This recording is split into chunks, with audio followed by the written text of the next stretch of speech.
모든 좋은 것을 함께 하라. 스스로 속이지 말라. 하나님은 업신여김을 받지 아니하시나니 사람이 무엇으로 심든지 그대로 거두리라. 자기의 육체를 위하여 심는 자는 육체로부터 썩어질 것을 거두고 성령을 위하여 심는 자는 성령으로부터 영생을 거두리라. 우리가 선을 행하되 낙심하지 말지니 포기하지 아니하면 때가 이름에 거두리라. 그러므로 우리는 귀에 있는 대로 모든 이에게 착한 일을 하되 더욱 믿음의 가정들에게 할지니라. 아멘. 할렐루야. 하나님의 은혜가 오늘 예배에 참여한 우리 모두에게 넘칠 줄 믿습니다. 오늘은 교회의 절기로 보면 대강절 첫 주가 됩니다. 이 대강절, 대림절은 어떤 절기인가 하면 주님의 오심을 기다리는 절기입니다. 성탄절을 앞두고 4주 동안 이제 주님의 오심을 기다리며 지키는 절기가 대림절 혹은 대강절이 되는 것입니다. 교회에는 교회력에 따라 색깔이 있습니다. 5가지의 색깔이 있는데요. 이 색깔을 의식색이라고 말합니다. 오늘 제가 입고 있는 이 보라색을 비롯해서 녹색이 있고 빨강색이 있고 흰색과 검은색이 있습니다.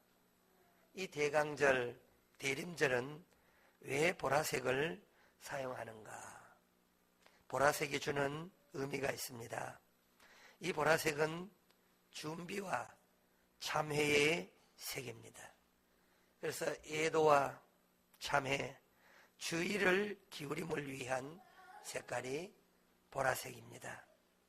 그래서 교회력에 따라 이 대강절 혹은 대림절엔 그리고 사순절을 이 보라색의 색깔을 사용하는 거예요.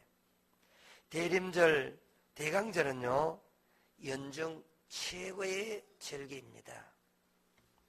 4주 동안 진행되는데 이때 그리스도인들은 예수 그리스도의 오심을 생각하며 준비하는 절기가 바로 이 귀한 절기입니다.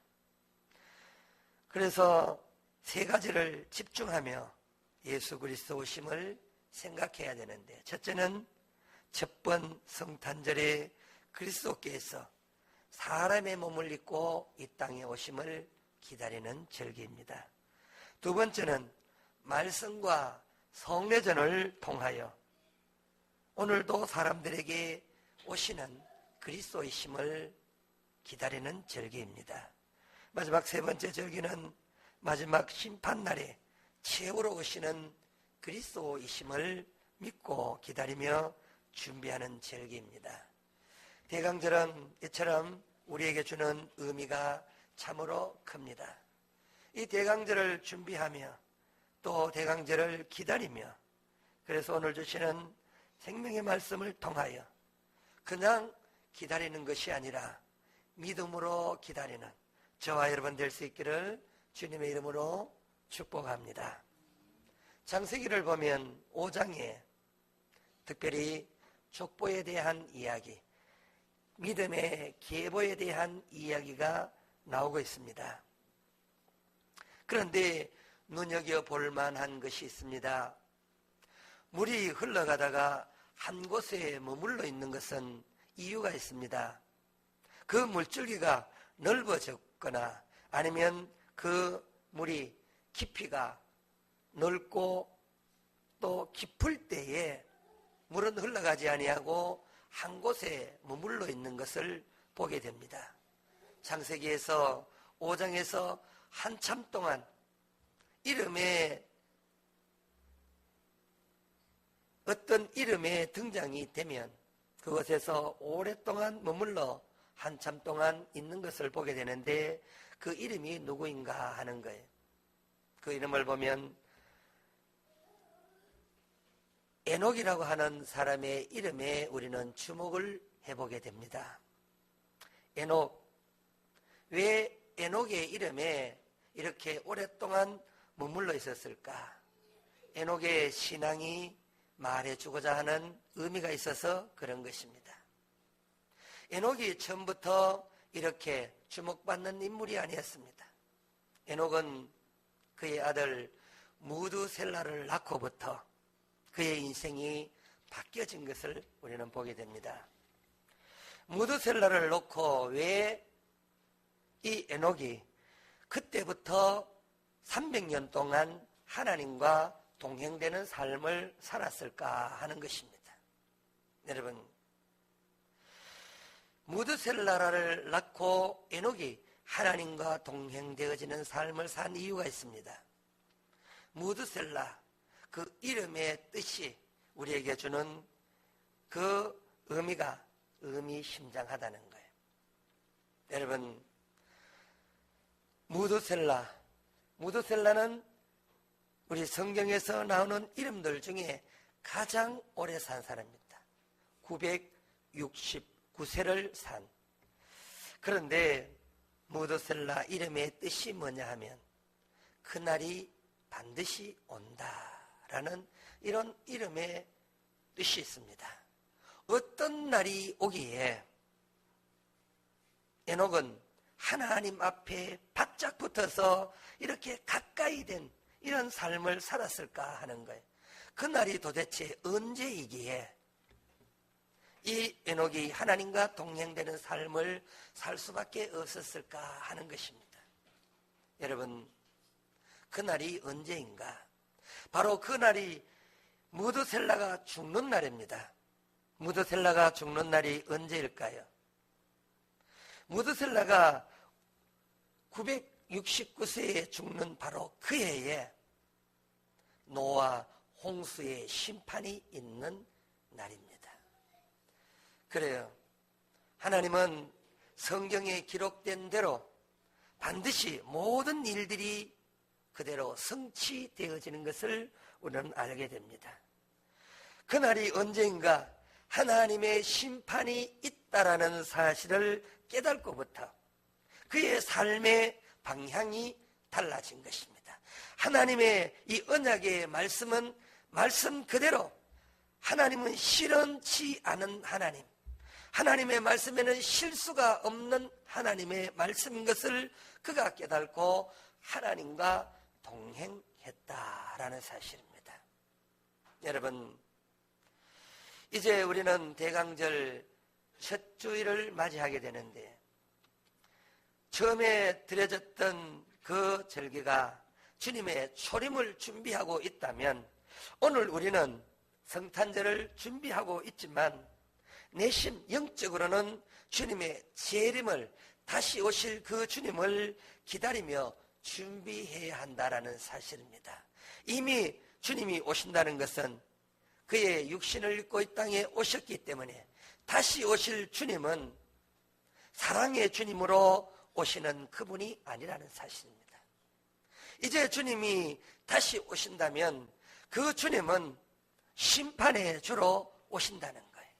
여러분, 그날이 있다는 사실을 깨닫고 저들이 하나님과 동행하고 하나님과 함께 믿음의 삶을 살았다고 한다면, 그래서 에녹이 심판의 날이 반드시 있다는 사실을 깨닫고 하나님과 동행되어지는 삶을 살았다고 한다면, 여러분, 저와 여러분이 성경에 기록된 대로 심판의 날이 시시각각으로 다가오고 있기에 저와 여러분이 어떻게 이 절기를 보내야 할까 하는 것입니다. 여러분, 성경은 사람이 죽는 것이 끝이 아니라고 말을 합니다. 한 번 죽는 것은 정하신 것입니다. 누구든지 다 인생이 태어나면 생로병사라, 누구든지 태어나면 병이 들고 죽게 되는 것이 인생이라고 말을 합니다. 죽지 않는 인생이 한 명도 없었습니다. 그렇다면 죽음 이후에 심판이 있는 거예요. 여러분, 심판을 피해갈 자는 아무도 없습니다. 왜 교회가 필요할까요? 교회는 그 심판받을 사람들을 구원하기 위하여 그 심판으로, 멸망으로 다가가고 있는 사람들, 지옥 백성으로 떨어지는 그 불쌍한 영혼들을 구원하기 위하여 교회가 필요한 것입니다. 그렇습니다. 오늘 본문을 통해서 우리가 알 수 있는 것이 있다면 이것입니다. 무엇이냐? 심은 대로 거둔다라는 말. 여러분, 무엇을 심든지 심는 그대로 거두게 되는 거예요. 그래서 한국 속담에 콩 심으면 콩이 나고 팥을 심으면 팥이 나는 것입니다. 콩 심은 데 콩 나고 팥 심은 데 팥이 난다는 한국 속담이 있습니다. 그렇습니다. 성경은 처음부터 끝까지 우리에게 말하는 것이 있습니다. 심은 대로 거두게 된다. 여러분, 언젠가는 우리가 죽어야 하고 죽음이 끝이 아니라 죽음 이후에는 반드시 성경대로 끝이 있다라고 말을 했고, 그 끝이 무엇으로 끝이 나는가? 심판으로 끝이 난다는 거예요. 여러분, 심판이 예수를 믿으면 생명의 부활로 그 인생이 영원히 죽지 않는 그 영원한 천국에서 하나님과 동행이 되어지지만, 교회를 나오지 아니하고 예수님을 믿지 않으면 영원한 형벌, 지옥으로 가서 그렇게 고통 가운데 산다라고 성경을 말하고 있는 것입니다. 여러분 모두가 예수님을 잘 믿고 천국으로 갈 수 있기를 주님의 이름으로 축복합니다. 한 명도 지옥으로 가서 영원한 형벌 가운데, 고통 가운데 있는 불쌍한 영혼들이 한 명도 없기를 주님의 이름으로 축복합니다. 그렇습니다. 우리가 무엇을 기다려야 할까요? 무엇을 우리가 기다리며 살아가야 할까요? 그렇습니다. 언젠가는 하나님 앞에 설 때에 하나님으로부터 칭찬을 듣는 그런 삶을 기다리며 살아야 되는 거예요. 나는 지옥으로 떨어져서 영원한 형벌 가운데, 고통 가운데 그날을 기다리는 그런 어리석은 사람이 한 분도 없기를 주님의 이름으로 축복합니다. 나는 죽으면 반드시 천국 간다. 그런 믿음으로 천국을 기대하며 준비하는 저와 여러분 될 수 있기를 주님의 이름으로 축복합니다. 그래요. 오늘 본문을 보면 이렇게 말합니다. 자기의 육체를 위하여 심으면 그대로 육체로부터 썩어질 것을 얻는다. 그런데 반대로 사는 사람이 있습니다. 성령을 위하여 심는 자는 성령으로부터 영생을 거둔다. 할렐루야. 여러분, 우리가 육신이 다인 줄 알지만 육신은 껍데기에 불과합니다. 육신을 주장하는 게 있습니다. 정신입니다. 정신을 주장하는 것이 있다면 그것은 우리의 영혼입니다. 우리의 생각을 주장하는 것이 있습니다. 그것이 영혼이에요. 그 영혼을 하나님께서 믿는 자에게 그렇게 은혜로 우리에게 축복을 주시는 거예요. 우리의 영혼을 하나님께 맡겨진 사람은 성령으로 말미암아 영생을 거둘수록 해주지만, 이 육신이 다라고 생각을 하고 이 죽음이 끝이라고 생각을 하고 죽음 이후에 무엇이 있겠냐라고 생각하는 이런 육체에 매여 있는 사람은 썩어질 그대로 거두게 되는 거예요. 그래서 지옥의 형벌로 떨어질 수밖에 없다는 거예요. 이왕이면 여러분 모두가 성령으로 말미암아 영생을 거두는 저와 여러분 될 수 있기를 주님의 이름으로 축복합니다. 여러분, 성령을 따라 사는 사람이 어떤 사람일까요? 오늘 구절을 보면 우리가 선을 행하되 낙심하지 말지니 포기하지 않으면 때가 이름에 거두리라. 여러분, 여기서의 선은 어떤 것일까요? 성경에서 말하는 선은 세상이 말하는 그런 선이 아닙니다. 세상에서 말하는 선은 그 가치 기준이 다릅니다. 나라마다 선의 기준이 다릅니다. 사람마다 그 선의 기준이 다릅니다. 그래서 성경이 말하는 선의 기준과 사람들이 말하는 선의 기준이 달라요. 사람들은 그냥 상대적으로 착한 일을 하면 선하다고 말을 하는 거예요. 내가 누구보다가 더 사람을 위해서 수고해주고 위해주고 그렇게 희생해주고 헌신해주면 그것을 선이라고 말합니다. 그것은 지극히 상대적일 수밖에 없습니다. 한국의 선의 기준이 미국의 선의 기준과 같을 수가 없습니다. 우리의 선의 기준과 북한의 선의 기준이 서로 다를 수밖에 없습니다. 그런데 사람들의 선의 기준은 이처럼 다 다를 수밖에 없지만 성경이 말하는 선의 기준, 착함의 기준은 따로 있습니다. 그 착함의 기준이 무엇일까요? 성경이 말하는 선의 기준이 뭘까요? 그것을 우리가 해야 하는데 그렇게 선을 위하여 낙심하지 말고 포기하지 말고 행해야 하는데 그 선의 기준이 뭘까요? 성경에서 말하는 선의 기준은 다른 것이 아닙니다. 하나님을 기쁘시게 하는 것입니다. 그것이 선의 기준이에요. 그러니까 얼마나 이 선을 행하기가 쉬운지 모릅니다. 돈이 많아야만이 선을 행할 수 있다고 한다면 돈이 없는 자는 선을 행할 수가 없습니다. 힘이 있어야만이 선을 행할 수 있다고 생각을 하면 여러분 힘없는 자가 얼마나 많습니까? 노년이 되면 병이 들면 절대로 선을 행할 수가 없습니다. 그런 선을 행하라고 성경은 우리에게 말하고 있는 것이 아닙니다. 하나님이 말하는 선은 하나님을 기쁘시게 하는 거예요. 여러분 나이가 들어도 하나님을 기쁘시게 할 수가 있습니다. 병이 들어도 기쁘게 할 수가 있습니다. 돈이 없어도 얼마든지 우리는 하나님을 기쁘시게 할 수가 있는 것입니다. 병 들었다고 돈이 없다고 나이가 들었다고 낮은 지위에 있기 때문에 너무 바쁘기 때문에 그래서 선을 행하지 못하는 것이 없도록 하나님은 이처럼 우리에게 좋은 것을 주셨는데 그것이 성경대로 사는 거예요. 성경대로 살면 성경은 말합니다. 진리를 알지니 진리가 너를 자유케 한다. 우리의 가치 기준으로 살면 선을 행하기가 얼마나 힘이 듭니까? 높은 지위에 없으면 그리고 권세가 없으면 선을 행하기가 힘드는 거예요. 돈이 많지 않으면 어찌 선을 행하겠어요?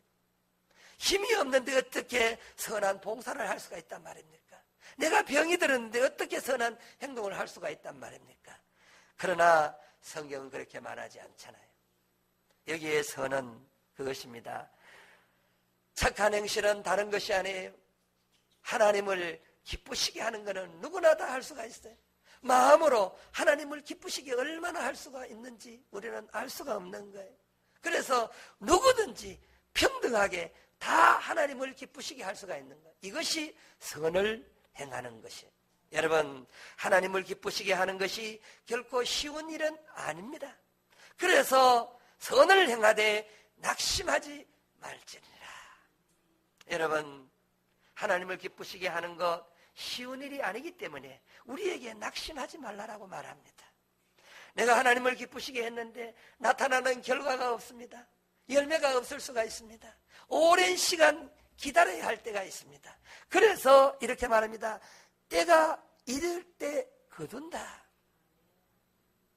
여러분 이 때가 너무나 빨리 오면 좋겠는데 이 때가 때로는 늦을 수가 있다라는 거예요. 여러분 열매가 쉽게 맺어지는 것 사실 아닙니다.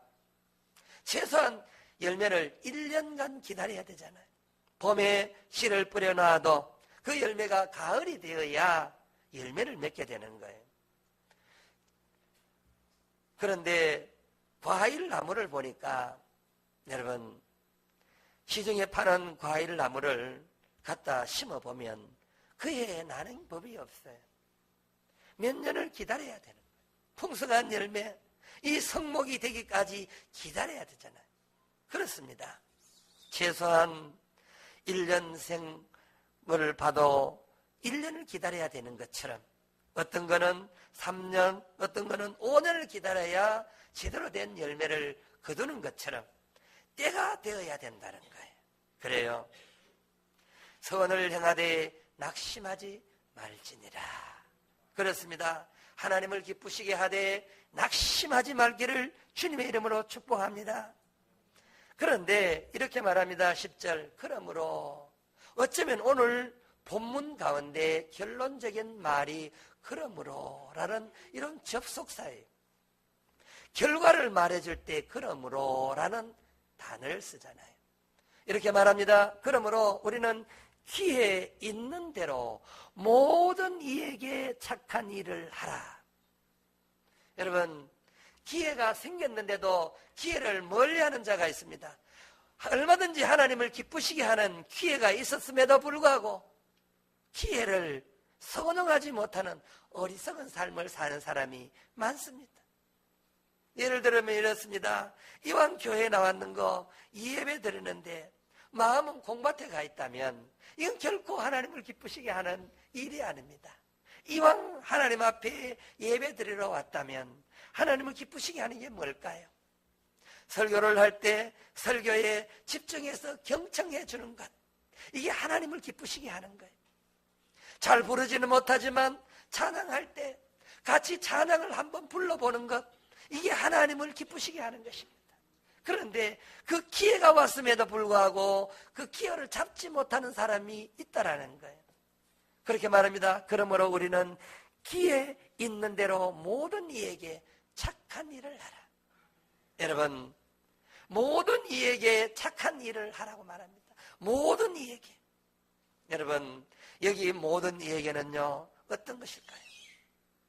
지위가 높거나 낮거나 문제가 안 됩니다. 어린아이거나 노년이거나 문제가 안 됩니다.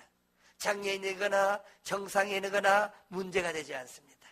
남자거나 여자거나 문제가 되지 않습니다. 모든 이에게 이 하나님의 이 착함, 이 선함을 사람들에게 보여주고 나누어주고 공급해 줄 수 있는 이런 넉넉함이 우리에게 있기를 주님의 이름으로 축복합니다. 왜 이와 같은 일을 해야 될까요? 주님의 재림의 때가 가까워오고 있잖아요. 그렇습니다. 지구가 그렇게 오랜 시간 우리를 기다려주지 않을 것입니다. 여러분의 인생도 언젠가 죽어야 한다는 사실. 그렇습니다. 누구나 다 종말을 향하여 달려가는 거예요. 그래요. 사람들이 지구 이외에 또 다른 지구가 있을까? 많은 돈을 들였어요. 제2의 지구를 찾으려고 그렇게 많은 돈을 희생해가면서 그렇게 또 다른 지구를 찾아보려고 애를 써보지만 또 다른 지구가 기다리고 있다면 얼마나 좋을까? 제2의 인생을 한번 멋지게 한번 살아보고 싶은데 제2의 인생은 없는 것입니다. 우리 인생은 단 한 번밖에 기회가 없는 것을 여러분 너무나 잘 아는 사실입니다. 제2의 인생이 기다리고 있다면 한 번 더 살아보고 싶은 이런 인생이 되어진다면 얼마나 좋을까? 후회 없는 삶을 한번 멋지게 살아볼 건데 그러나 그 사실 앞에 좌절하거나 낭망하지 마시기 바랍니다. 남은 인생이라도 더욱 하나님을 기쁘시게 하면서 언젠가 우리가 하나님 앞에 서야 될 때 하나님으로부터 칭찬 듣는 그런 모습으로 살 수 있다면 그것이 더 없는 행복인 줄 믿으시기 바랍니다. 여러분, 지금이라도 늦지 않았습니다. 지금이라도 믿음으로 기다리며 사는 삶, 하나님의 나라를 믿음으로 기다리며 사는 삶, 언젠가 하나님 나라에 가야 되는데 그 나라를 준비하며 기다리는 그런 삶, 그것이 믿음으로 기다리는 사람의 모습일 것입니다. 바라옵기는 오늘 우리 모두가 다 그 하나님의 나라를 기다리며 그 믿음으로 아름다움을 기다리며 영원한 천국을 준비하며 그렇게 행복한 나날을 살 수 있기를 주님의 이름으로 축복합니다.